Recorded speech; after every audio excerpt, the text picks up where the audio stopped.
On today's show, Steph Curry's April has been insane. What a show again. Nikola Jokic will not let go of the MVP no matter what Steph says. And some good news on the injury front. Finally, it was a 9-game night. We had a playoff game in Milwaukee. We had a player blowing kisses to the fans. Let's get to it. I'm Tess Mellis, and this is what you need to know in the NBA for Tuesday, April 20th.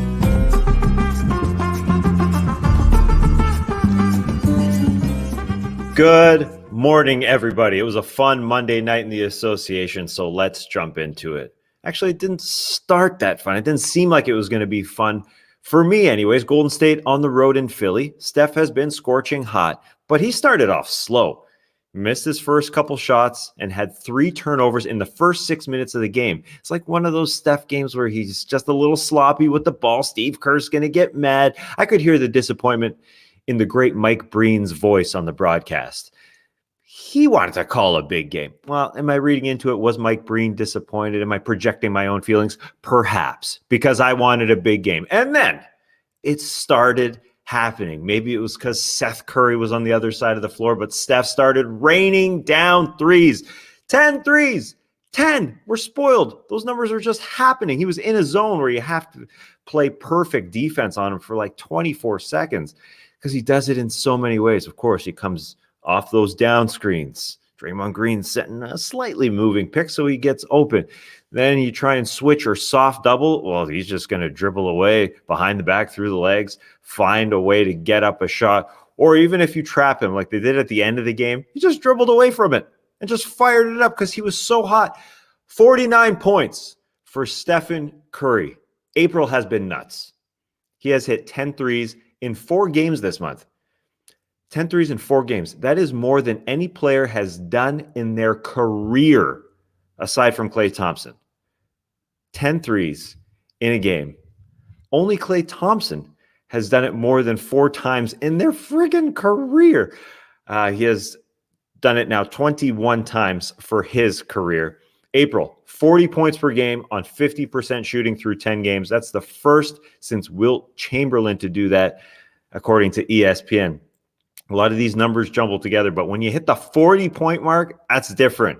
That is definitely different. His 30-point streak is at 11 straight games, taking the scoring title lead at 31 points per game, shooting 49 from the floor, 43 from 3, and 92 from the free throw line this season. Those numbers looking like the year he was the unanimous MVP. They absolutely are. Draymond Green looking like that year where Steph was the unanimous MVP, guarding Joel Embiid. Even though he took a huge hit early from Embiid, he kept guarding him, did a really good job. Embiid had a subpar shooting night, did have 28 points. Kevon Looney started on Embiid, did a really good job. Kevon Looney, little flashback to the Warriors run. He had 15 rebounds, and they were doing some of that stuff where they're doubling Steph, giving it to Draymond Green at the free throw line. Defense had to collapse on Draymond Green. Here comes Kevon Looney from the weak side for an alley-oop. It looked like those old Warriors, at least a few of them there.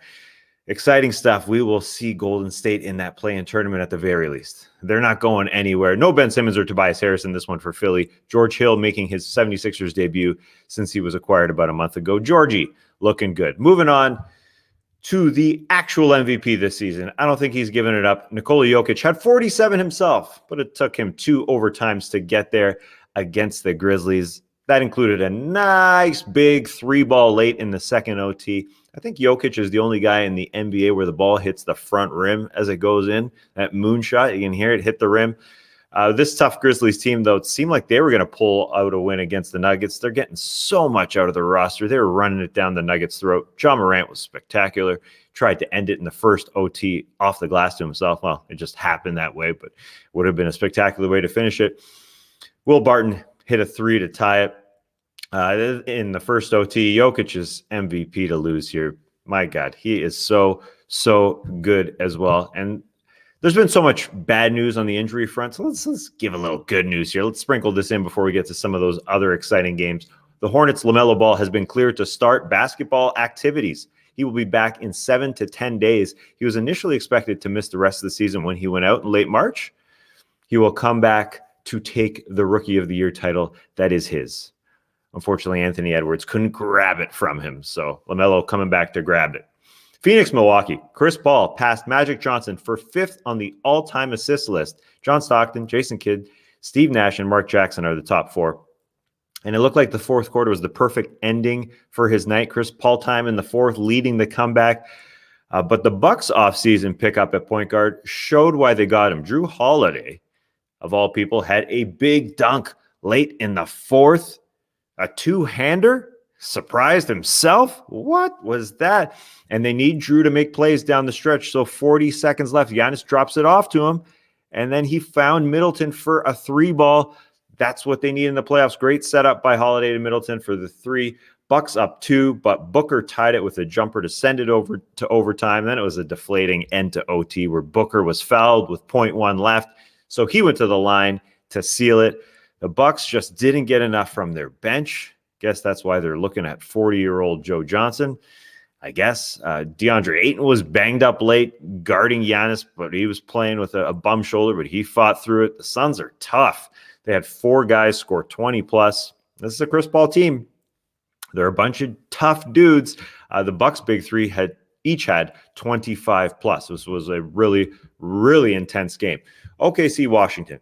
I cannot believe that this came true immediately. We talked about Lu Dort yesterday and how hot he is. He's averaging 32 points over his last 3 games. The great John Hollinger of The Athletic said, they're going to find an excuse to sit him here. He's going to be injured at some point. They're going to have to sit him. And it happened the next game. You can see on the reports, even the websites out there joking, he technically had a hip strain, but the website's out there listing Lu Dort bracket hip strain, tank violator, because OKC wants to lose, but Lu Dort is too good. I can't believe this happened immediately. Now, he did have a quote-unquote shoulder injury even during this 3-game run prior to last night's sit against Washington, but come on. The Wizards' Davis Bertans in this game returned after the birth of his son. He hit 6 threes, had 21 points, and he says he buys into guys playing well after having a child. He said to our Fred Katz, yeah, you see what your wife is going through, and that's just easy compared to basketball. He came back, did the old Fred VanVleet, and won it for the Washington Wizards. Chicago, Boston. No Kemba Walker, no Marcus Smart for Boston. Jayson Tatum, terrible shooting night from the floor, 3 of 17, couldn't get a roll, but making the grinder plays because the ball was in his hands without their starting backcourt. Because of it, he got the first triple-double of his career, setting up newly acquired Jabari Parker for an alley-oop early in the fourth. Looked like the Celtics would come back at home. We had Danny Ainge, the GM, on the call. It was fun hearing Danny Ainge. She was really, really good at it. Concise, still a homer, reminded me of the late Tommy Heinsohn on the call. He was really good, but the Bulls ran it down the Celtics' throat. They just weren't getting back enough. Kobe White and Nikola Vucevic, that pick and roll just killed Boston. Vooch had 29 points in this one. Wrapping up tonight, a few quick ones. The Spurs never say die. They got to win in Indiana despite Indiana not having their big boys. No Domantas Sabonis had a back thing. Miles Turner out indefinitely with a partial tear in his toe.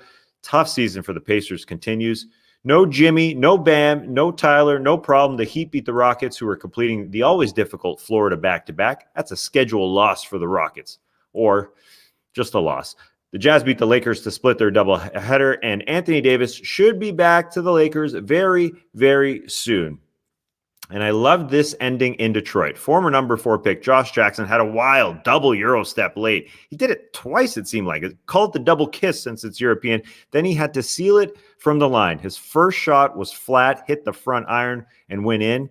He got lucky. They were heckling him in Detroit. I don't know who was there heckling him. So as soon as he hit that second one, he blew a kiss to them. Yeah, Josh Jackson. He's got the personality. And I blow a kiss to you. I am done here.